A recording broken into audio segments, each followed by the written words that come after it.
Hello everyone, this is me Kiran Chipa and today we will going to start BSc B.Ed 4th year Zoology classes. BSc B.Ed Zoology में 4th year में आपके एक ही paper है molecular genetics, biotechnology and instrumentation. ठीक है, आपके इस paper में 80 मार्क्स का एक्सटर्नल है एंड 20 मार्क्स का इंटरनल है. आपके फर्स्ट यूनिट का जो फर्स्ट टॉपिक है न्यूक्लियोटिक एसिड. न्यूक्लिक एसिड क्या होते हैं? Nucleic acid biopolymers and large biomolecules होते हैं जो सभी लिविंग ऑर्गेनिज्म में प्रेजेंट रहते हैं. जितने भी लिविंग ऑर्गेनिज्म होते हैं उसमें न्यूक्लिक एसिड प्रेजेंट होते हैं. कोशिका जो सेल होती हैं उसका जो केंद्रक होता है, कोशिका के केंद्रक में कुछ धागे के समान रेशे होते हैं, उसके समान कुछ स्ट्रक्चर होती हैं जिसका नेचर कौन सा होता है? एसिडिक नेचर होता है. उन्हें न्यूक्लिक एसिड कहते हैं. अब न्यूक्लिक एसिड का मीन्स क्योंकि ये न्यूक्लियस में प्रेजेंट है और इसका नेचर कौन सा होता है? एसिडिक नेचर होता है, इसीलिए इन्हें क्या बोलते हैं? Nucleic acid. एक ग्रेट साइंटिस्ट थे फ्रेडरिक मिशर.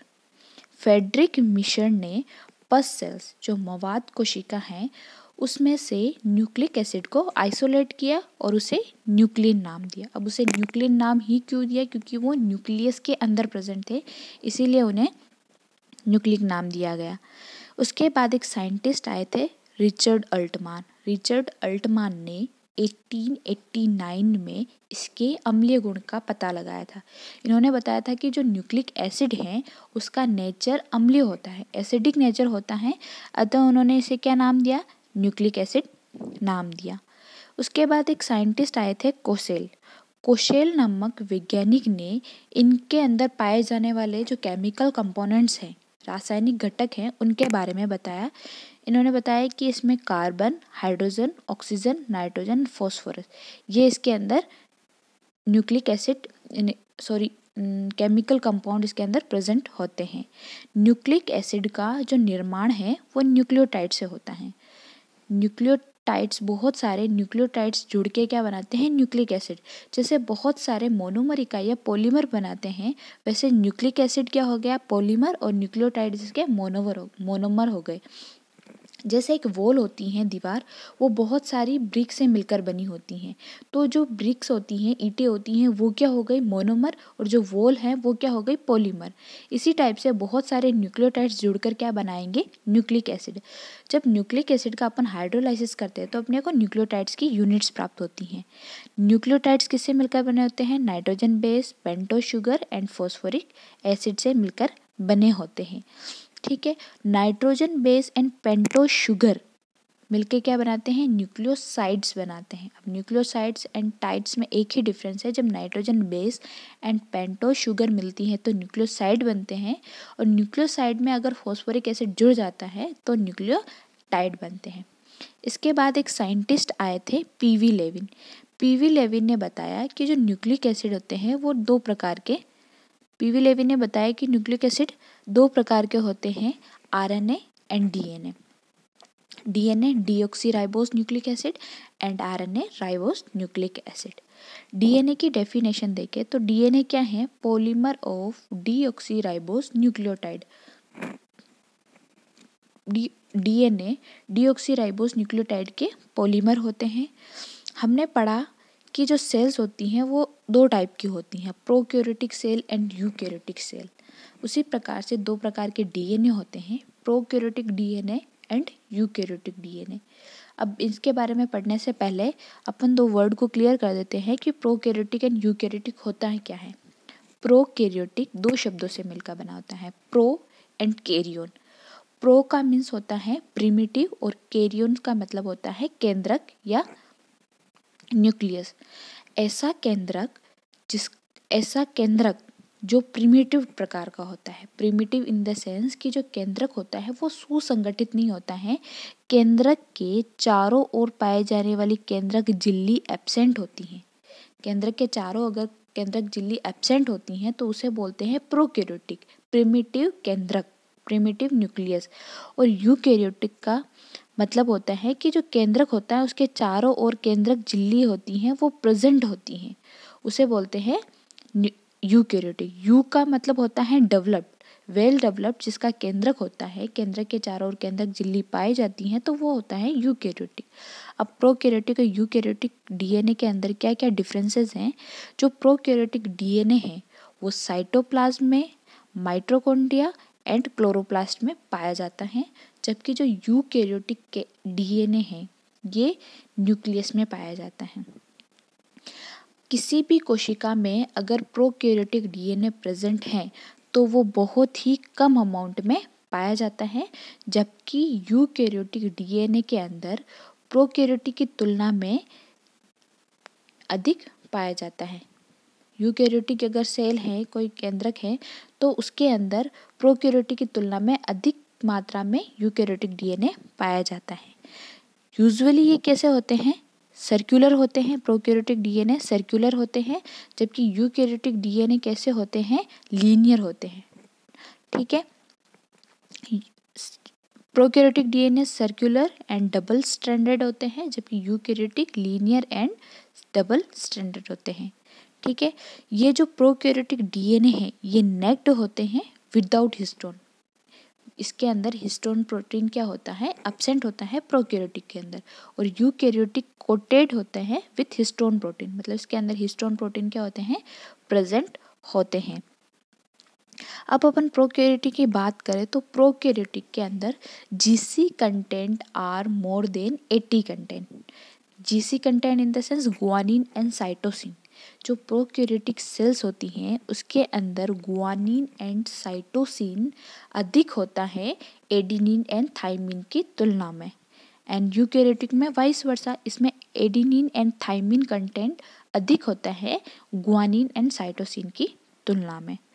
अब प्रोकैरियोटिक जो डीएनए होता है उसके अंदर रिपीटेड सीक्वेंस एब्सेंट होती हैं। रिपीटेड सीक्वेंस मतलब जो नाइट्रोजन क्षारक पाए जाते हैं एक क्रम में, वो क्रम अगर वापस रिपीट होता है किसी सेल में तो वो रिपीटेड सीक्वेंस होती हैं, जैसे कि AGC, ATC, AGC, ये वाली सीक्वेंस वापस रिपीट हुई तो ये है रिपीटेड सीक्वेंस। लेकिन जो प्रोकैरियोटिक सेल्स प्रोकैरियोटिक डीएनए होता है उसके अंदर रिपीटेड सीक्वेंस क्या होती हैं? एब्सेंट होती हैं, जबकि यूकैरियोटिक के अंदर रिपीटेड सीक्वेंस प्रेजेंट होती हैं। अब प्रोकैरियोटिक डीएनए होता है उसका पूरा स्ट्रैंड कुछ फंक्शन करता है, लेकिन कुछ part, very little part of DNA is functionless. बहुत ही कम पार्ट डीएनए का होता है जो फंक्शनलेस होता है, जबकि यूकैरियोटिक डीएनए के अंदर greater part of DNA is functionless. बहुत अधिक पार्ट क्या होता है डीएनए का? फंक्शनलेस होता है। ठीक है, अब अपन बात करेंगे डीएनए की स्ट्रक्चर की, कि जो डीएनए की स्ट्रक्चर होती हैं वो कैसी होती हैं, किस किस से मिलकर डीएनए बना होता है। ठीक है, डीएनए की अपन ने बोला था कि डीएनए क्या होते हैं? Polymer of deoxyribose nucleotide. अब न्यूक्लियोटाइड के 3 सब कंटेंट होते हैं, pentose sugar, nitrogen base. Nucleotide के 3 सब कंपोनेंट्स होते हैं, nitrogen, pentose sugar, nitrogen base and phosphoric acid. Nucleotide जो होते हैं उसके 3 कंपोनेंट्स होते हैं, sub component pentose sugar, nitrogen base and phosphoric acid. अपन ने देखा था कि जो न्यूक्लियोसाइड होते हैं वो pentose sugar and nitrogen base से बने होते हैं। अब इनकी स्ट्रक्चर देखेंगे अपन कि पेंटोज शुगर क्या होते हैं। पेंटोज शुगर डीएनए में डीऑक्सीराइबोस शुगर पाई जाती है। पेंटोज शुगर न्यूक्लिक एसिड में 2 प्रकार के पेंटोज शुगर होते हैं, एक होती है राइबोस शुगर, एक होती है डीऑक्सीराइबोस शुगर। तो जनरल स्ट्रक्चर अपन देखते हैं तो इसमें एक रिंग होती है जिसमें नंबर ऑफ कार्बन कितना होता है, ये जो आपको पोजीशन दिख रही है ये कार्बन है। यहाँ पे नंबर ऑफ कार्बन 1, 2, 3, 4 एंड 5। तो इसमें 5 कार्बन होते हैं। नंबर ऑफ हाइड्रोजन इसमें 10 होते हैं और नंबर ऑफ ऑक्सीजन भी कितने होते हैं? 5 होते हैं। ये है राइबोस शुगर। इसे पेंटोज शुगर क्यों बोलते हैं? क्योंकि इसमें नंबर ऑफ कार्बन 5 होते हैं। यही सेम स्ट्रक्चर डीऑक्सीराइबोस शुगर की भी होती है, लेकिन इसके अंदर एक चेंजेस होता है कि इसमें नंबर 2 कार्बन पर ऑक्सीजन की कमी होती है। इसीलिए इसे कहते हैं डीऑक्सीराइबोस शुगर। ये डीएनए में प्रेजेंट होती हैं और ये आरएनए में प्रेजेंट होती हैं। ठीक है, अब अपन बात करेंगे फॉस्फोरिक एसिड की। तो जो फॉस्फोरिक एसिड होता है, फॉस्फोरस एक फॉस्फोरिक एसिड के अंदर 3 हाइड्रोक्सी ग्रुप होता है और एक ऑक्सीजन से जुड़ा होता है फॉस्फोरस।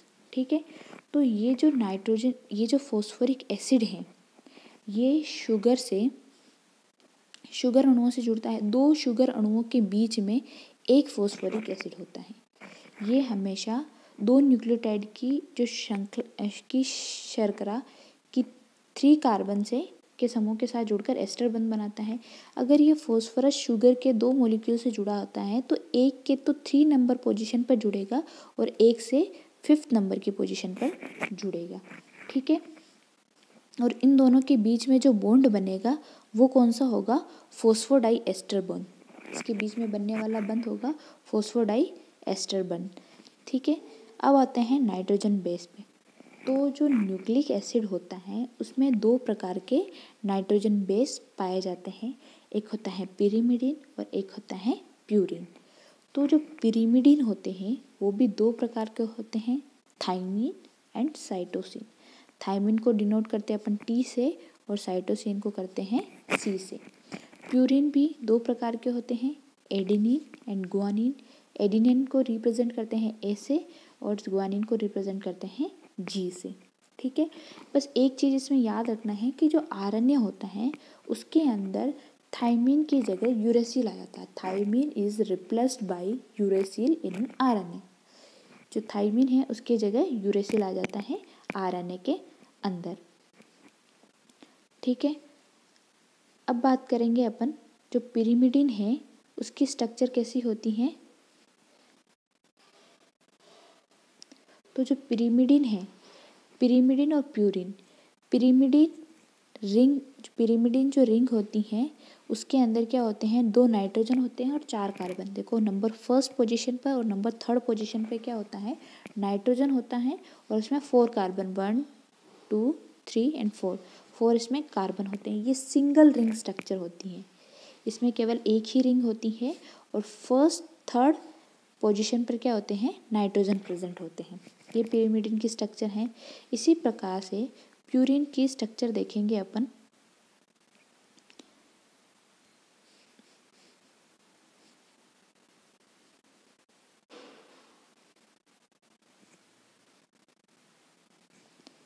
प्यूरिन की स्ट्रक्चर देखेंगे तो प्यूरिन क्या होती है? डबल रिंग स्ट्रक्चर होती हैं। इसमें डबल रिंग स्ट्रक्चर होती हैं और इसमें नाइट्रोजन प्रेजेंट होते हैं 1st 3rd 7th और 9th। ये 1st 3rd और 7th और 9th पोजीशन पर क्या होते हैं?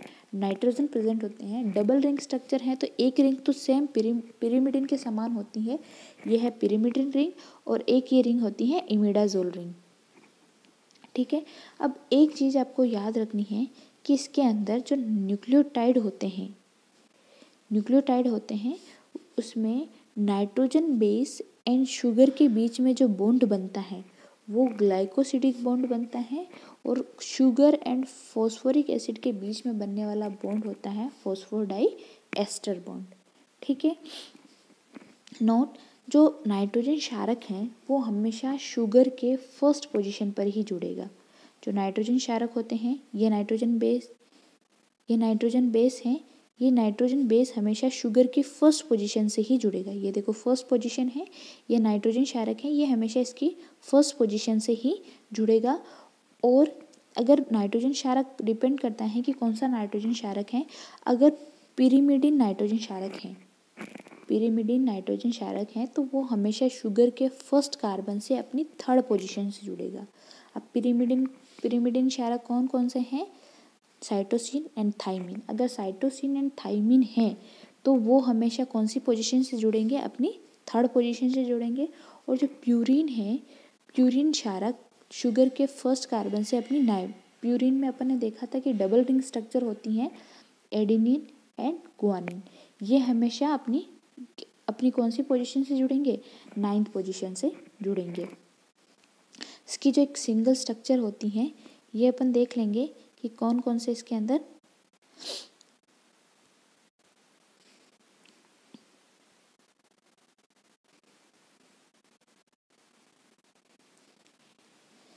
ये देखो फॉस्फोरिक एसिड है, ये शुगर है, ये नाइट्रोजन बेस है। नाइट्रोजन बेस हमेशा कौन सी पोजीशन से जुड़ता है? फर्स्ट पोजीशन से जुड़ता है।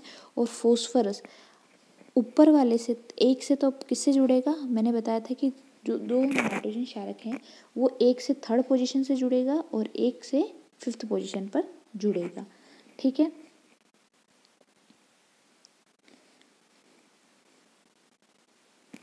ग्लाइकोसिडिक बॉन्ड, इसके बीच में बनने वाला बॉन्ड, जो नाइट्रोजन क्षारक और शुगर के बीच बनने वाला बॉन्ड जो होता है वो कौन सा होता है? ग्लाइकोसिडिक बॉन्ड होता है। इसकी जनरल स्ट्रक्चर देखेंगे अपन तो ये एक रिंग है, इस पे फर्स्ट पोजीशन पे क्या जुड़ा हुआ है? नाइट्रोजन क्षारक। यहाँ से अपन डायरेक्ट इसको नहीं जोड़ सकते फॉस्फोरस को, क्योंकि ये कौन सी पोजीशन है शर्करा की? फोर्थ पोजीशन है, फोर्थ नंबर का कार्बन है, इसको यहाँ से ऐसे जोड़ना होता है फॉस्फोरस को। ठीक है, अब नाइट्रोजन बेस के आधार पर 4 प्रकार के न्यूक्लियोटाइड होते हैं। नाइट्रोजन बेस कितने होते हैं? 4 नाइट्रोजन बेस होते हैं। तो न्यूक्लियोटाइड एंड न्यूक्लियोसाइड्स पे कितने होंगे? 4 न्यूक्लियोटाइड एंड न्यूक्लियोसाइड होंगे। नाइट्रोजन बेस से शुगर जुड़ेगा तो क्या बनेगा? न्यूक्लियोसाइड, और न्यूक्लियोसाइड से फॉस्फेट जुड़ेगा तो क्या बनेगा? न्यूक्लियोटाइड। अब अगर एडेनिन जुड़ रहा है शुगर के साथ तो जो न्यूक्लियोसाइड बनेगा वो कौन सा न्यूक्लियोसाइड होगा? D oxy adenosine. और उससे फास्फेट जुड़ेगा तो इससे बनेगा डी ऑक्सी एडिनोसिन मोनोफॉस्फेट। और ये इसकी जनरल स्ट्रक्चर है। ठीक है, अगर ग्वानिन जुड़ रहा है शुगर के साथ तो ग्वानिन और शुगर मिलके कौन सा न्यूक्लियोसाइड बनाएंगे? ग्वानिन एंड शुगर मिलके जो न्यूक्लियोसाइड बनाएंगे वो होंगे डी ऑक्सी गुआनोसिन। फॉस्फेट जुड़ने पर डी ऑक्सी गुआनोसिन मोनोफॉस्फेट। अगर साइटोसिन जुड़ रहा है तो जो न्यूक्लियोसाइड बन रहा है वो बनेगा डी ऑक्सी साइटिडीन, और फॉस्फेट जुड़ने पर डी ऑक्सी साइटिडीन मोनोफॉस्फेट। ठीक है, और अगर इसकी जगह थाइमिन जुड़ा है तो थाइमिन जुड़ने पर बनेगा डी ऑक्सी थाइमिडीन, और फॉस्फेट ये बनेगा न्यूक्लियोसाइड, और जब इसे फॉस्फेट जुड़ेगा तो डी ऑक्सी थाइमिडीन मोनोफॉस्फेट। अब पॉलीन्यूक्लियोटाइड, ये तो बनी न्यूक्लियोटाइड, मोनोन्यूक्लियोटाइड बने। अब ये बहुत सारे न्यूक्लियोटाइड आपस में जुड़ेंगे तो एक चेन बनेगी, तो इसे बोलेंगे पॉलीन्यूक्लियोटाइड। ठीक है, अब पॉलीन्यूक्लियोटाइड में डीएनए दो न्यूक्लियोटाइड चेन से निर्मित होते हैं। 2 चेन होती हैं डीएनए के अंदर, एक ये इस टाइप से। तो इसकी जो 2 चेन होती हैं ये बनी होती हैं न्यूक्लियोटाइड से। तो इसकी स्ट्रक्चर कैसे होगी अपन इसे समझेंगे। पॉलीन्यूक्लियोटाइड में ये देखो, ये शुगर मॉलिक्यूल है, ये नाइट्रोजन बेस है और ये फॉस्फोरस है। तो ये किसे जुड़ेगा? जब एक phosphoric acid, sugar and nitrogen क्षार, तो इसका जो एक ऑक्सीजन यहाँ से जो बॉन्ड बनेगा इन दोनों के बीच, मैंने बोला था 2 शुगर एंड एक फॉस्फोरिक एसिड के बीच में जो बॉन्ड बनते हैं, ये केवल इन दोनों के बीच में जो बॉन्ड बन रहा है उसे अपन फॉस्फोडाइएस्टर बंध नहीं बोल सकते हैं। इसके बीच में जो बॉन्ड बन रहा है ये फॉस्फोडाइएस्टर बंध नहीं होता है, ये ओनली एस्टर बंध होता है। लेकिन इन दोनों के बीच में जो बनने वाला जो बॉन्ड होता है वो होता है फॉस्फोडाइएस्टर बंध। ये जो बॉन्ड बनेगा ये है फॉस्फोडाइएस्टर बंध, और इसके बीच में जो बॉन्ड बन रहा है शुगर एंड नाइट्रोजन क्षारक, ये है ग्लाइकोसिडिक बॉन्ड। ठीक है, तो इस प्रकार से ये संरचना बनेगी इसकी ऐसे। तो इसमें जुड़ने वाले जो नाइट्रोजन बेस होते हैं, एडेनिन और थाइमिन के बीच बनने वाला जो बॉन्ड होता है वो होता है double bond, and cytosine and guanine के बीच बनने वाला बॉन्ड होता है ट्रिपल बॉन्ड। ये हमेशा याद रखना। जो ये स्ट्रक्चर है, स्ट्रक्चर की अपन आगे बात करेंगे।